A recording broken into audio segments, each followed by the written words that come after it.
కడగని ఎలా అంటే తప్పు చేయడం ఎందుకు మళ్ళీ కడుక్కోవడం ఎందుకు అన్న ఉద్దేశంలో అన్న సెన్స్లో కొన్ని మనకి చెప్తూ ఉంటారు.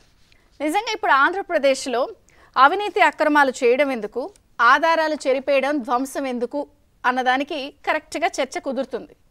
ఎందుకంటే గత 5 సంవత్సరాల జగన్మోహన్ రెడ్డి గారి పాలనలో అనేక అక్రమాలు, నేరాలు, ఘోరాలు, అనేక సందర్భాల్లో వ్యవస్థల విధ్వంసం, అధికారులు ఇష్టం వచ్చినట్టు స్వామి భక్తి ప్రదర్శించడం, అంటకాగడం, ఇష్టారీతిని వ్యవహరించడం, సరే 30 ఏళ్ళు 40 ఏళ్ళు మనమే ఉంటాంలే అన్న ఒక ధీమానో, అతి కాన్ఫిడెన్సో, ఓవర్ యాక్షనో, మొత్తానికి ఏదైతే అది మీకు నచ్చిన పేరు పెట్టుకోండి.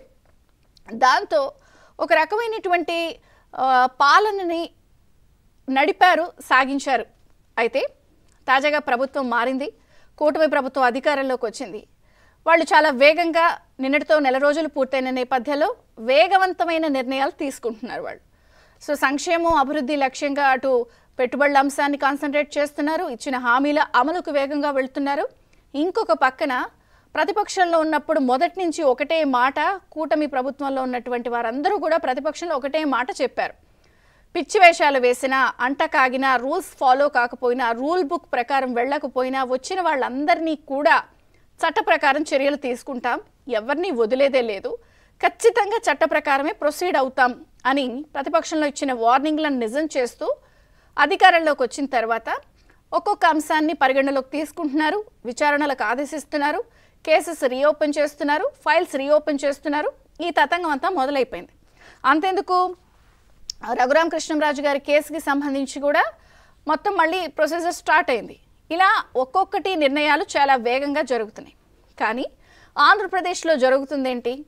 సో పాలనాపరంగా చేసిన పాపం మరి డెఫినెట్గా వెంటాడుతుంది, తరుముతుంది. కాబట్టి ఒక భయం స్టార్ట్ అయిందా, పాపం చేశామని వాళ్ళకి తెలుసు. కాబట్టి నెమ్మదిగా ఇప్పుడు చేసిన పాపాలకి సంబంధించినటువంటి ఆధారాలు కానీ, ఫైళ్ళని కానీ ధ్వంసం అనేది ప్రారంభమైపోయింది. ఇది యాక్చువల్గా మనము కౌంటింగ్కి ముందే మనం చూసాం. ఆంధ్రప్రదేశ్లో స్కిల్ డెవలప్మెంట్ కేసుకి సంబంధించిన ఫైల్స్ ధ్వంసం అయినప్పుడు ఆ రోజు ప్రతిపక్షంలో ఉన్న టీడీపీ వాళ్ళు చాలా గట్టిగా స్పందించారు, వెళ్ళి గొడవ చేశారు.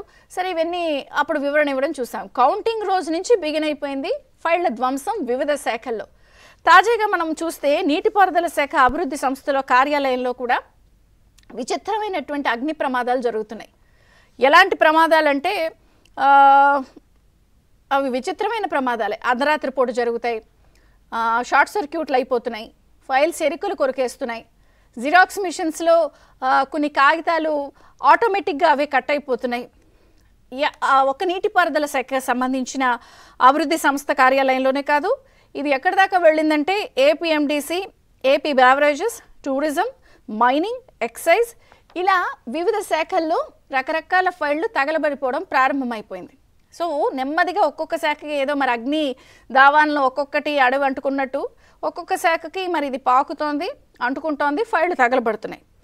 ఆ మధ్య మనం ఒక 2-3 రోజుల క్రితం కూడా మనం చూసాం. పీసీబీ రికార్డ్స్ కూడా రాత్రిపూట కరకట్ట వద్ద కొంతమంది వెళ్ళి తగలబడుతూ ఉంటే స్థానికంగా ఉన్న వాళ్ళందరూ అడ్డుకుని ఏంటి ఎందుకు చేస్తున్నారంటే వాళ్ళు పారిపోతే వాళ్ళని వెంబడించిన సందర్భాలు కూడా ఈ వారం రోజుల్లో మనం ఆంధ్రప్రదేశ్లో పీసీబీ బోర్డు ఫైళ్లు అంటే పొల్యూషన్ కంట్రోల్ బోర్డు ఫైళ్లు తగలబడుతున్నప్పుడు మనం చూసాం.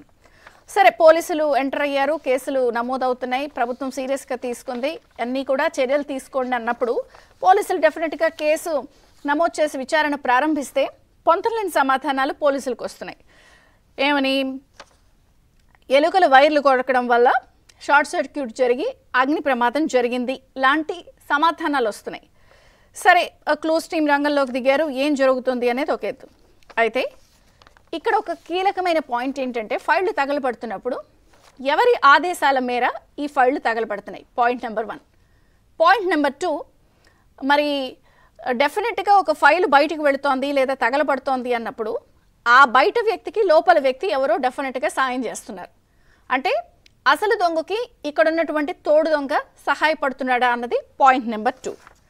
మరి ధ్వంసం అవుతున్నాయి, చంద్రబాబు ప్రభుత్వం ఎటువంటి చర్యలు తీసుకుంటుంది అన్నది 3వ పాయింట్. అంటే ఇక 4వ పాయింట్ ఏమిటి అంటే అక్రమాలు జరిగాయి, నేరాలు ఘోరాలు జరిగాయి అన్నది సుస్పష్టం. సో అందుకే ఫైళ్లు ధ్వంసం అవుతున్నాయి అన్నది ఫైనల్ పాయింట్. సో మరి ఈ ధ్వంసం ఆగుతుందా?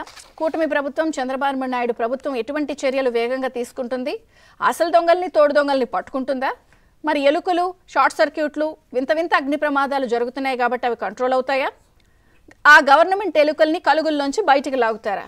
నిజంగా ఎలుక మజాక అన్నట్టే ఉంది ఇక్కడ ఆంధ్రప్రదేశ్లో. ఎన్ని అంశాలు చర్చిద్దాం. చిన్న విరామం తర్వాత ఈ అంశాలపై చర్చ ప్రారంభమవుతుంది. చూస్తూనే ఉండండి.